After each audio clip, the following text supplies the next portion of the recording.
Hey folks, welcome to Black Gumbo Southern Gardens. It's kind of a bittersweet day today.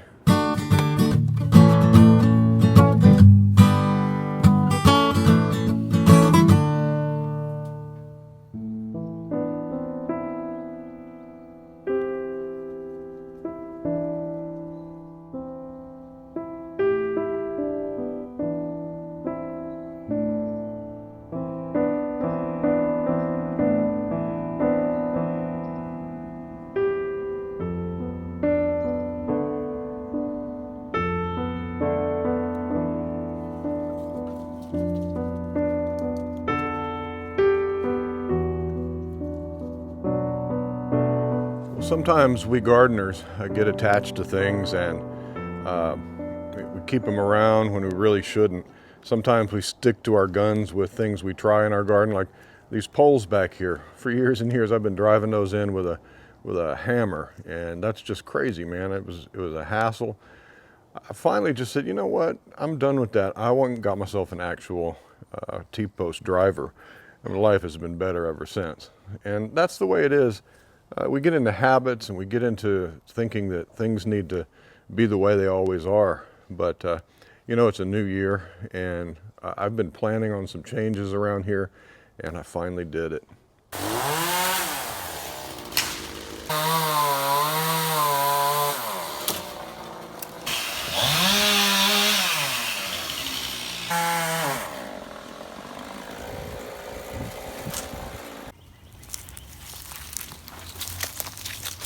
I have not stood here for many, many years.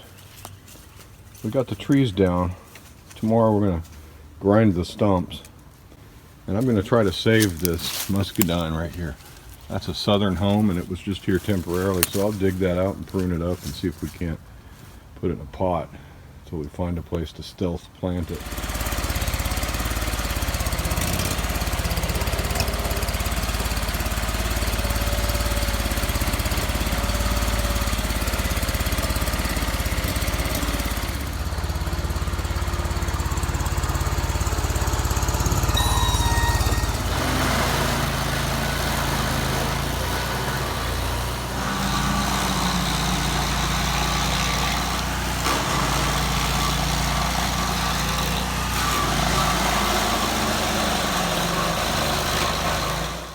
Well, there's the remnants of my Bradford pear trees.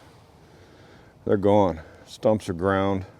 All this wood chip and sawdust I'm going to just leave to kind of mulch this area. We're going to rake it smooth and haul off all this stuff back here. It's the season for change. Sometimes you get attached to a thing in your garden or in your backyard or on your property, and it has an emotional bond with you. And this little area back here brought us a lot of joy. It was very nostalgic. I really loved it. I loved the jungliness of it, and we had a little tree fort in here, but yeah, it's time for change. It is the season for change. If something's not producing for you, even if it's got an emotional attachment, if it's not producing for you, as gardeners, we need to think reality, you know. I need this land, this area back here where the sun shines, now that these trees are gone, to be productive for me. And to do that, I needed to overcome that emotional bond, kind of toughen up a bit and just get these things out of here. And well, now I'm glad I did it. It is the season to change. So all of this work to take these trees out is just about complete. And well, what's coming up then? What am I going to do with this area? Well, now I have all this area available for growing, and I have plans for it. So this season of change has brought a lot of ideas into my head. Citrus trees, fruit trees, maybe an avocado tree. But my son and I have been researching apple trees. And I always thought you couldn't really effectively grow apples in our subtropical climate here in Zone 9 on the Texas coast. But then my son was researching for his own property, and he discovered Cuffle Creek nurseries in California, and they have test farms in tropical areas in Uganda where they are growing apple trees.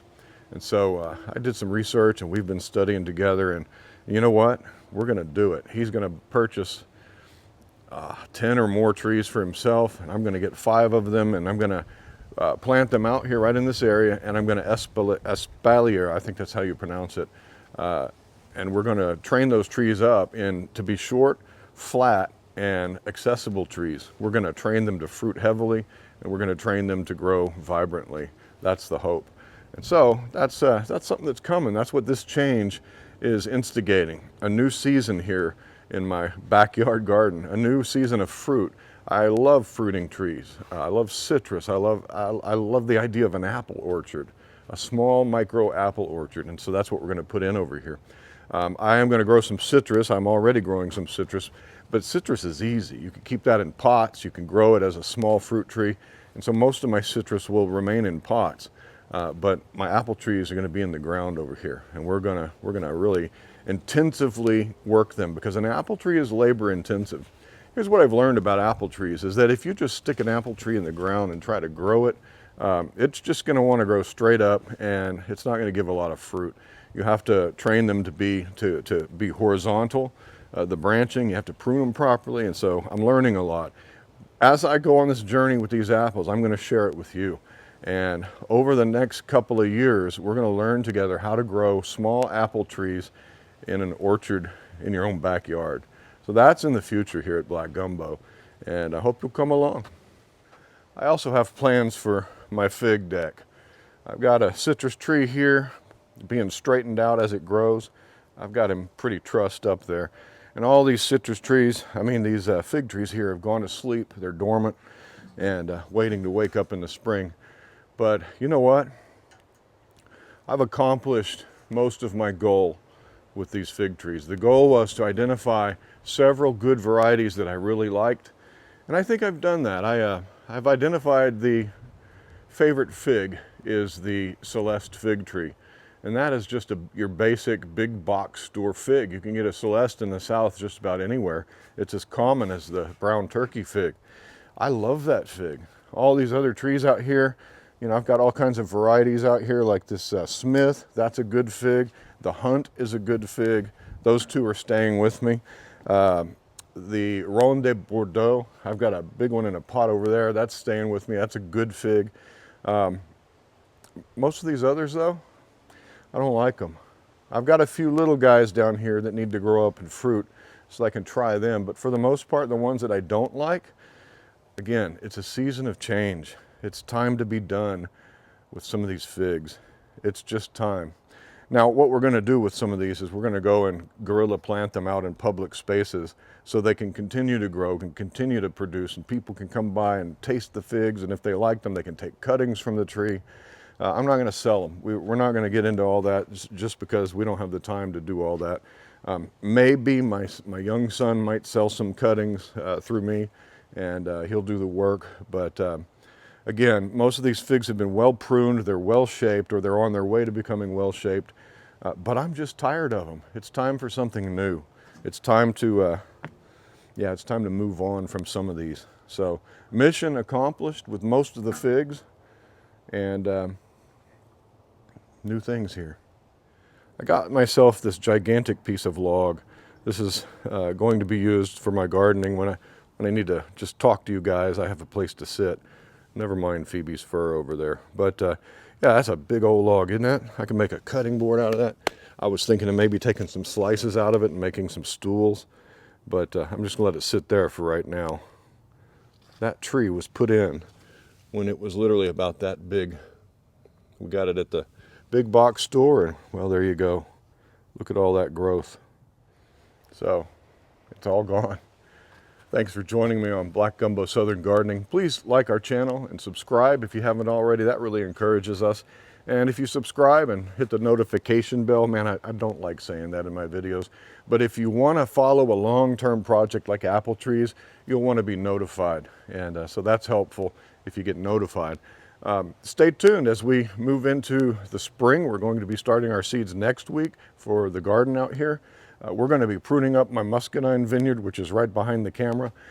Show you how to do that. It's a tangled mess. It needs some tender loving care. We're going to be doing some seed starting and show you how to grow tomatoes on that trellis right there. We're doing all kinds of things this spring, so come along with us. I'm humbled that you have, and happy gardening to you. Bye-bye.